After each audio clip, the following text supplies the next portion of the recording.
इंसान के बर्बाद होने के 6 कारण।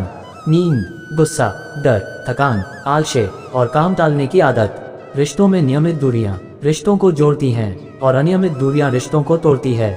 मनुष्य अपने विश्वास से निर्मित होता है। जैसा वह विश्वास करता है वैसा वह बन जाता है। अगर आप ये कहानी सुन रहे हैं तो पूरा सुनिए। इस कथा को आधा अधूरा छोड़कर जाने की गलती मत करिएगा, क्योंकि इस पवित्र कथा को आधा अधूरा छोड़ने से आपको पाप भी लग सकता है। इसलिए इस कथा को पूरा सुने। आप शिव भक्त हैं तो भोलेनाथ का अनादर ना करें। उस इंसान का मंजिल से भटक जाना तय है जिसका संगत नकारात्मक लोग रहते हैं। बुरे कर्म नहीं करने पड़ते, हो जाते हैं, और अच्छे कर्म होते नहीं, करने पड़ते हैं। अपने मन और आत्मा से कर्म करे और प्रेम करे तो जीवन आनंदित हो जाएगा। इस संसार में भाग्य से अधिक और समय से पहले ना किसी को मिला है और ना ही कभी मिलेगा। मुश्किल घड़ी में जब अपने नहीं काम आते हैं तब बचाने हर बला से मेरे घनश्याम आते हैं। बुराई तो तुम्हें हजारों की भीड़ में भी तुम्हें ढूंढ लेगी, ठीक उसी प्रकार जैसे गायों की झुंड में बछिया अपने मां को ढूंढ लेती हैं। सभी संदेह करने वाले व्यक्ति के लिए प्रसन्नता ना इस लोक में है ना ही कहीं, और इंसान को धैर्य रखना चाहिए। चाहे कुछ भी हो, धैर्य से ही हर चीज का समाधान होता है। समय आदमी को आगे बढ़ना सिखाता है। समय के साथ इंसान को आगे बढ़ते रहना चाहिए।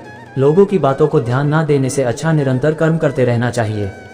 कर्मों से ही व्यक्ति महान बनता है। परिस्थिति को लेकर नहीं बैठना चाहिए, बल्कि इंसान को आगे बढ़ते रहना चाहिए।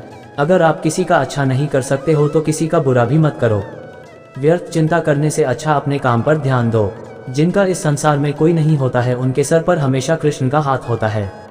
जीवन में परिस्थिति चाहे कितनी भी विपरीत हो, इंसान के साथ जो कुछ भी होता है अच्छे के लिए ही होता है। जिसने एक बार मन में हारने का सोच लिया उसे कोई भी नहीं जीता सकता है। उसका हार पक्का होता है। जो अपने मार्ग से भटक जाते हैं उन्हें श्री कृष्ण रास्ता दिखाते हैं। परिस्थितियों से कतराना नहीं चाहिए, बल्कि उनका डटकर मुकाबला करना चाहिए। निरंतर कर्म करना व्यक्ति का धैर्य होता है। कर्म से ही इंसान कर्मवीर बनता है। जिस इंसान के अंदर अहंकार आ जाता है उसका पतन होना निश्चित होता है। जिस व्यक्ति को आपकी कदर नहीं उसके साथ खड़े रहने से अच्छा आप अकेले रहे। निर्बलता अवश्य ईश्वर देता है, परंतु मर्यादा मनुष्य का मन खुद निर्माण करता है। राधे राधे बोलकर हर लेते हैं सबकी पीड़ा। शायद इसीलिए तेरे प्रेम में दीवानी हुई मीरा। फल की अभिलाषा छोड़कर कर्म करने वाला व्यक्ति ही अपने जीवन को सफल बनाता है। इस भौतिक जगत में जो व्यक्ति ना तो सुख की प्राप्ति से हर्षित होता है और ना अशुभ के प्राप्त होने पर उससे घृणा करता है, वह पूर्ण ज्ञान में स्थिर रहता है। जो अपने हिस्से का काम किए बिना भोजन पाते हैं वह चोर है। हद से ज्यादा सीधा साधा भी होना ठीक नहीं है, क्योंकि जंगल में सीधे पेड़ को ही काटा जाता है।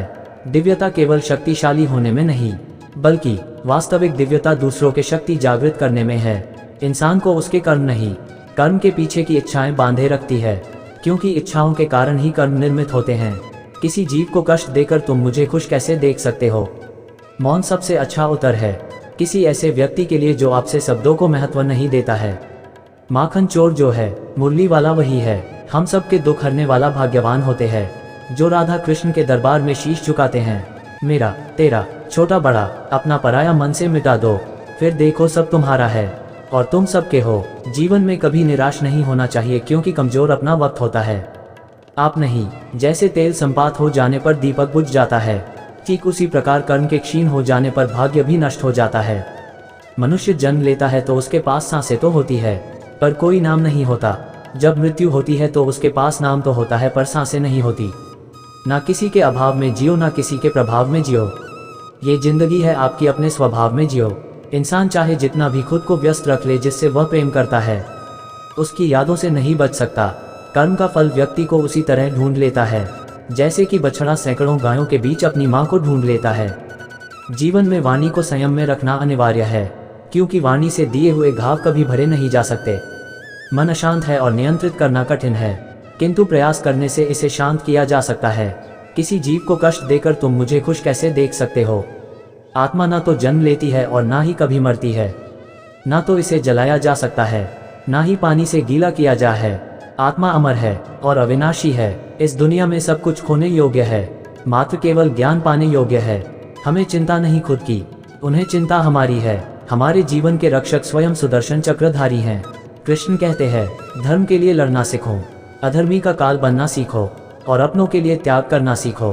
प्रेम का कोई अंत नहीं है, यह विरह से बढ़ता है और आंसू से फैलता है। कभी ग्वाला, कभी मुरलीधर अपराधी, सुदर्शन चक्रधारी हैं, वो दयालु और द्रौपदी का सारी भी है।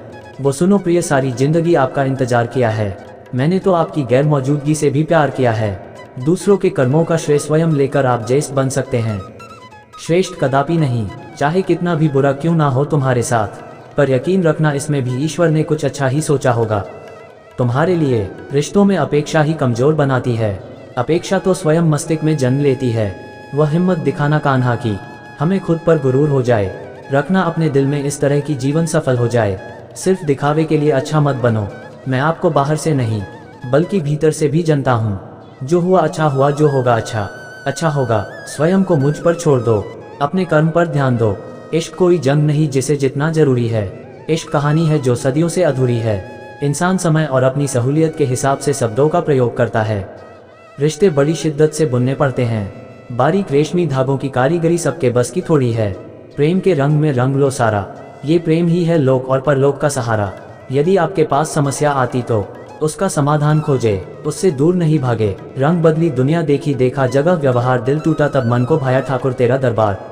राधे राधे जिंदगी का रण में खुद ही कृष्ण खुद ही अर्जुन बनना पड़ता है, रोज अपना ही सारथी बनकर जीवन में महाभारत से लड़ना पड़ता है। जन्म लेने वाले के लिए मृत्यु उतनी ही निश्चित है जितना कि मृत होने वाले के लिए जन्म लेना। इसलिए जो अपरिहार्य है उस पर शोक मत करो। अभी तो इश्क हुआ है कान्हा से, मंजिल तो वृंदावन के ही। मिलेगी सावन की बारिश और बांधों की बहार, नंद के लाला को हमारा बार बार नमस्कार।